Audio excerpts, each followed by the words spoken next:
आज इस वीडियो में हम प्रोक्रास्टिनेशन की बात करने वाले हैं। प्रोक्रास्टिनेशन यानी कि जब हम कोई काम करने लगते हैं या कोई हमारा टास्क है जिसे हमें करना है, लेकिन हम उसे अभी के लिए टाल देते हैं या हम कह देते हैं अच्छा इसे लेट करेंगे, इसे बाद में करेंगे या वो डिले हो जाता है। अब वो हैबिचुअली भी हो सकता है या हम कहीं न कोई न कोई कारण ढूँढने लगते हैं कि इसे हम बाद में करेंगे, तो उसे प्रोक्रास्टिनेशन कहते हैं। और ये चीज़ हमारी प्रोडक्टिविटी में और हमारे डिसिप्लिन में ना कहीं न कहीं बहुत रुकावट पैदा कर देती है, एक बैरियर की तरह काम करती है, क्योंकि जब हम काम डिले कर रहे हैं, तो हमारी प्रोडक्टिविटी तो निकल के ही नहीं आएगी और काम भी समय पे नहीं होगा।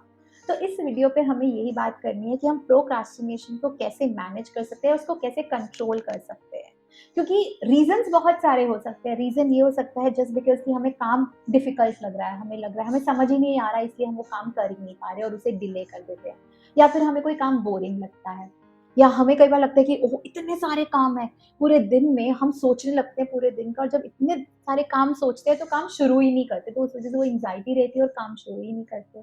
या फिर कई बार हम प्लानिंग में बहुत ज़्यादा टाइम बिता देते हैं किसी काम को लेके, और हमें लगता है कि अच्छा थोड़ा और रिसर्च कर लेते हैं, थोड़ा और प्लानिंग कर लेते हैं, और वो एग्ज़ीक्यूशन तक ही नहीं पहुँचता, या फिर सिर्फ़ बहाने ढूँढते हैं।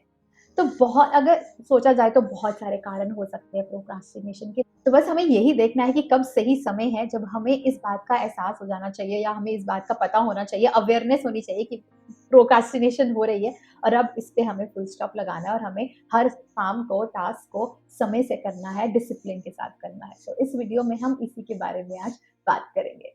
कई बार जब हमें लगता है ना कि ओ दिन में बहुत सारे काम है, बहुत सारे टास्क है, कैसे होंगे, और उस चक्कर में हम काम शुरू ही नहीं करते हैं या हमें लगता है कि कैसे होगा।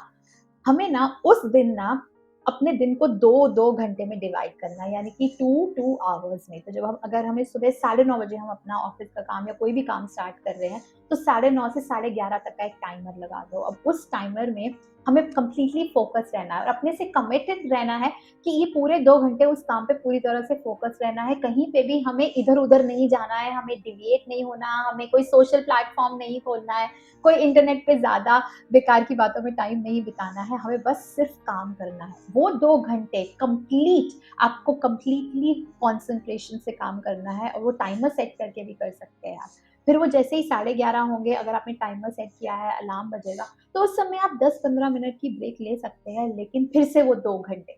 तो इस तरह से जब हम पूरे दिन का ना सोच के 2-2 घंटे में अपने दिन को डिवाइड करते हैं और काम होते चले जाते हैं, हमें मज़ा भी आने लगता है, हम एक फ्लो में भी आ जाते हैं, हम उस काम को एन्जॉय करने लगते हैं, तो प्रोक्रास्टिनेशन होने के चांसेस कम हो जाते हैं इससे। तो इसको अगर हम करते चले जाएँगे, हर दिन को 2-2 घंटे में डिवाइड, और ये भी पता चलता रहेगा कि कौन-सा टास्क हो गया है, कितना हमें अभी रह गया है, कितना प्रोग्रेस हो गया है।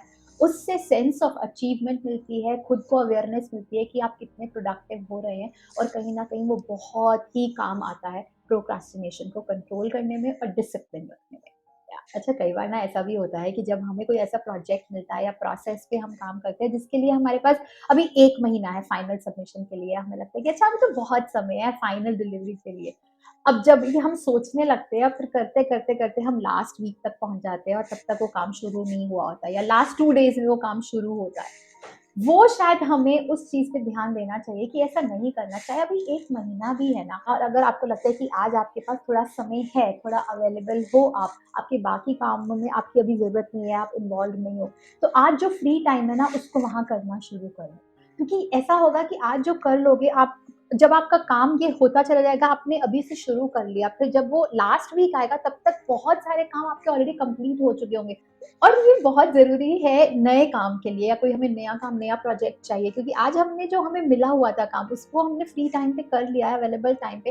तो जब लास्ट मोमेंट पे वो नया काम कोई आता है, तो हम डेफ़िनिटली उसे करेंगे, उसे हम मना नहीं करेंगे, कोई नई अपॉर्च्युनिटी आ रही है, कोई नया प्रोजेक्ट आ रहा है, क्योंकि उस समय हमारे पास टाइम होगा।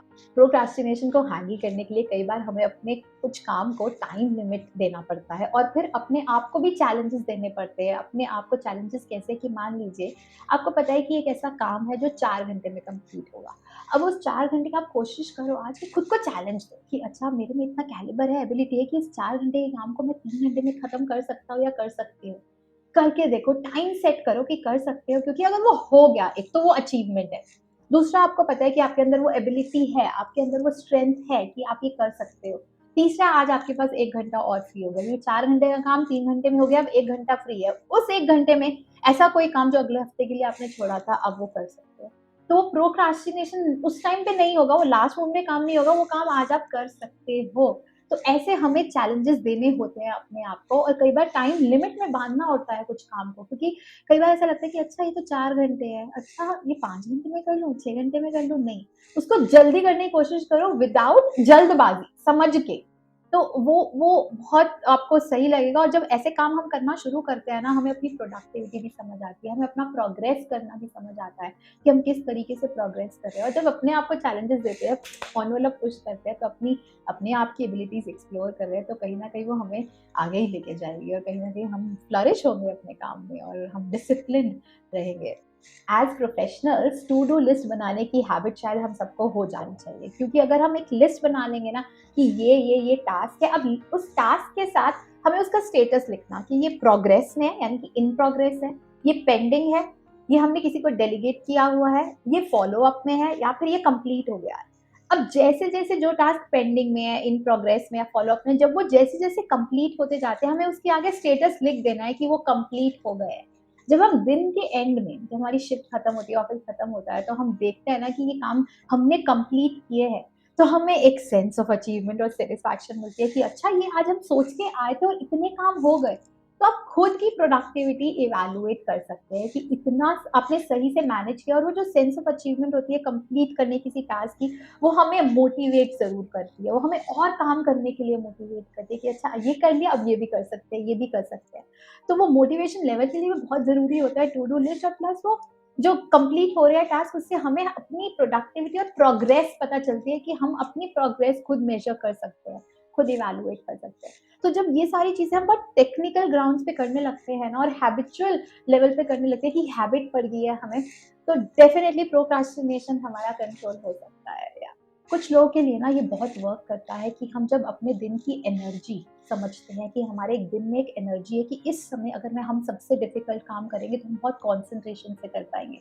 ये सबके लिए बहुत अलग होता है। शायद मेरे लिए वो सुबह ही हो सकता है कि सुबह की शुरुआत में सबसे डिफिकल्ट काम से करूँ। किसी के लिए वो आफ्टर 1 o'clock और आफ्टर लंच ब्रेक हो सकता है। तो हमें अपनी एनर्जी लेवल समझनी होगी, क्योंकि कई बार हम जब डिफिकल्ट काम करने बैठते हैं जिससे हमारी एनर्जी नहीं होती, हम थोड़े लो फील कर रहे होते हैं, हमें लगता है कि अरे उस टाइम पे वो काम बिल्कुल नहीं हो पाता, और वो और बोर लगता है, और वो और डिफिकल्ट लगता है। जब हमें लगता है कि हमारी एनर्जी सबसे ज़्यादा हम फोकस कर सकते हैं, उस समय सबसे डिफिकल्ट काम करना, तो प्रोक्रास्टिनेशन करने का मन ही नहीं करेगा, वो काम उस समय करने का मन करेगा। तो यस, करके देखना वो टास्क। एक और चीज़ जो हमारे प्रोक्रास्टिनेशन को रोक सकती है या कंट्रोल कर सकती है, वो ये कि जब हम विजुअलाइज़ करना शुरू कर दें कि जब हम कोई काम समय पे कर दें या डिसिप्लिन से कर दें, या जो उसकी कमिटेड टाइमलाइन है उससे पहले उस काम को कर लें, तो हमें क्या फ़ायदे हो सकते हैं, हमें क्या बेनिफिट्स हो सकते हैं। एक तो ये कि अगर एक काम हमने सही टाइम पे कंप्लीट कर लिया, तो उसका जो अगले काम है, जो उससे रिलेटेड है, वो भी सब एक-एक करके सब टाइम पे खत्म होंगे। तो इस तरह से हर चीज़ बहुत समय से प्रोडक्टिविटी से निकल काम हो पाएगी और वैल्यू एडेड होगी। दूसरा बेनिफिट कि हमें डेफिनिटली हमें खुद को सेंस ऑफ अचीवमेंट मिलेगी कि अरे जो हमने सोचा था वो हो गया।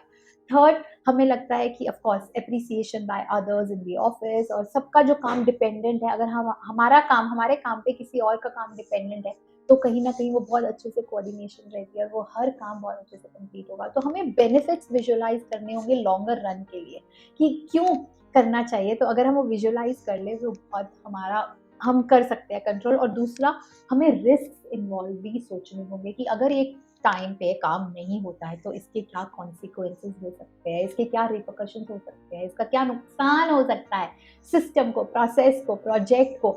तो ये अगर एक रिस्क एनालाइज करेंगे ना, तो तब भी हमें लगता है कि नहीं नहीं, काम समय पे करना चाहिए। तो वो दोनों चीज़ें बहुत ज़रूरी है अपने आप को देखने के लिए, कि एनालाइज करने के लिए कि कौन सा क्या बेनिफिट्स है और क्या रिस्क इन्वॉल्व है, या रिस्क एनालिसिस कर सकते हैं, तो उससे भी कंट्रोल हो सकता है प्रोक्रास्टिनेशन। यही सारे एलिमेंट्स थे जो मुझे लगता है कि मैं आपसे डिस्कस कर सकती थी कि how to overcome our procrastination, या कोई ऐसा भी चीज़ जिससे हम प्रोक्रास्टिनेट करने लगते हैं, एक्सक्यूजेस देने लगते हैं, पर वो नहीं देने चाहिए। इन सारी चीज़ों पे काम करना चाहिए। अगर आपके पास कुछ ऐसे एलिमेंट्स हैं जो आप शेयर कर सकते हैं, ज़रूर करिएगा कमेंट सेक्शन में। ये वीडियो पसंद आए तो लाइक करिएगा, शेयर करिएगा, इस चैनल को ज़रूर सब्सक्राइब कर दीजिएगा। बहुत जल्द मिलते हैं नेक्स्ट वीडियो में। Bye bye.